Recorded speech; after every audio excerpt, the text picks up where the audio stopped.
start, I invite you to think about this question. Have you ever been in a situation where you run behind the schedule, but someone asks you for a favor? In the back of your mind, you know that you cannot accommodate that person's request, but your lips still say yes? If your answer is yes, you're not alone. A lot of us have trouble to say no.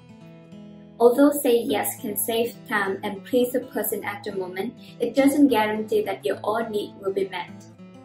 Saying no appropriately is a powerful tool to help you concentrate on the things that are more important to you. Saying no can be difficult, but you can cultivate it as a skill to build a better relationship with others. Our topic today is the art of saying no. My name is Yuying and my partner Nola. We'll cover two main points. The first main point is why we should say no and what's the benefit of saying no. The second main point is the strategies for you to practice in your own life. Now let's get started. Nola will talk about why we should say no and what's the benefit of saying no. Nola. Words. Words shape the way you think and the way you see the world. They also say that language is one of the most potent shapers of behavior that we have at our disposal. So if we want to change our behavior, we should change our words. One word that can be very beneficial to use is no.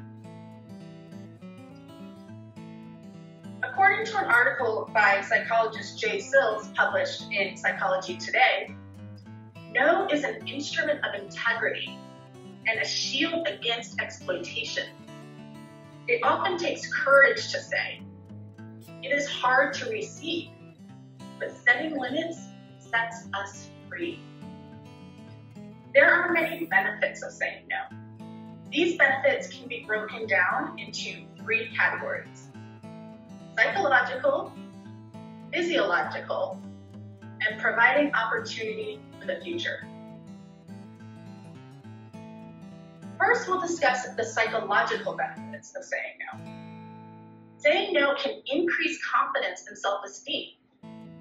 In her book, Mastering the Art of Saying No Without Feeling Guilty, accountability coach Aidan Field says, as you say no and realize that other people respect your no, your confidence increases. And you can say no to more things that you don't want.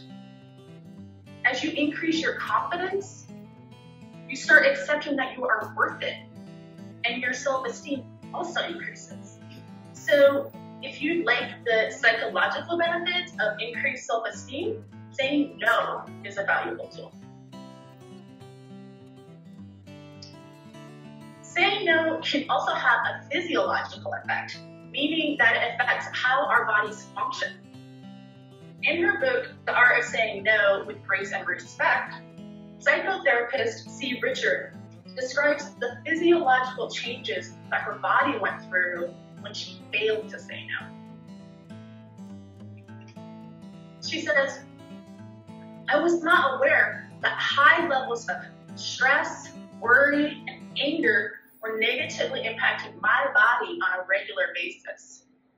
I didn't know that every time I got angry or really stressed out, that my body would release stress hormones and my heart rate would increase and my blood sugar would get all messed up. I had no idea of the harm I was causing to my body because I couldn't say no. And I didn't have the skills to manage and communicate my emotions in a healthy way. After becoming a therapist and encouraging others to say no more often, Richard observed an increase in energy, freedom, joy, and happiness in her clients. And finally, saying no provides opportunity for the future. Saying no right now provides the opportunity for us to say yes to something better in the future. So now that we've discussed why we should say no and the benefits for doing so, Dyad will discuss some strategies for saying no. Now the first strategy is identify your priorities. According to Damon Zaharias, the author of the book, The Art of Saying No, one of the most valuable lessons that he learned in his life is no one can protect his time and his priority vigilantly at him. You might still wonder what's wrong with saying yes. Let's look at this example. If the air pressure on the airplane cabin decompresses mid-flight, the flight attendant is supposed to put on their oxygen mask before helping other passengers, or else they might land in trouble. The same way, you need to attend to your needs first before helping others. You need to prioritize your own life over others. In order to do so, you have to be assertive. Assertive means having your self-confidence to express your needs and wants. Some may misunderstand between aggressive versus assertive. So let's look at this another example. If you're watching a movie in a movie theater and someone next to you speaks loudly on the phone, aggressive means you're interrupting that person and you're speak over them, whereas assertive means you politely tell that person to turn off their phone or to lower their voice. Now, saying no doesn't mean that you cannot reach out to someone you are denying to come to a compromise that satisfies both sides. The next strategy will help us better understand ourselves and others. It is define your personal boundaries. What I mean personal boundaries? Well, it means spend some time to set your limits and rules before entering a relationship or workplace. A healthy boundary person can say no when they want, but also open for intimacy and close relationships.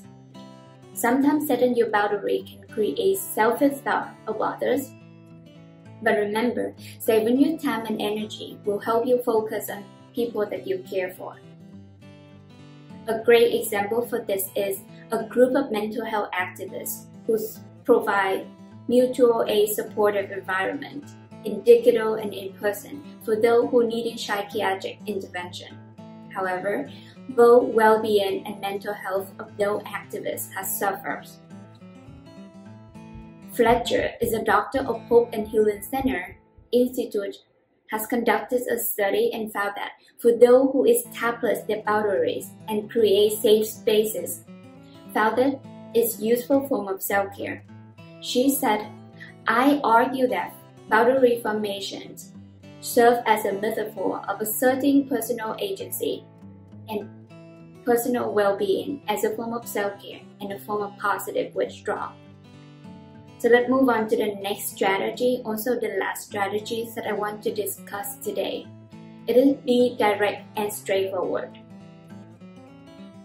So when someone asks you for a favor, notice the difference of two responses. The first one is, I'm sorry, I can't help you right now. I don't know how much time I can spare. The second response, I don't have time to help you because I'm working on a homework assignment that is due tonight. Notice the first statement contains indirect words with hedges and hesitation, such as it signals that you could potentially be persuaded to set aside your responsibility to accommodate their request. According to Adler, the author of the book Inner Place, the process of interpersonal communication, this kind of communication is called powerless, whereas the second response is powerful because it's direct, straightforward, and it's honest. In his book, he also pointed out some of research show that for those who choosing powerful language is more competent than powerless. It's always better to be clear when you decline a request. So next time when you say no, make sure that you mean it and you stick with that. Be direct and straightforward. So those are very useful strategies that you can practice on your own life to become more confident when you say no without feeling a jerk. Now, Nola will recap what we covered today. All right, thank you. So today we discussed two main points.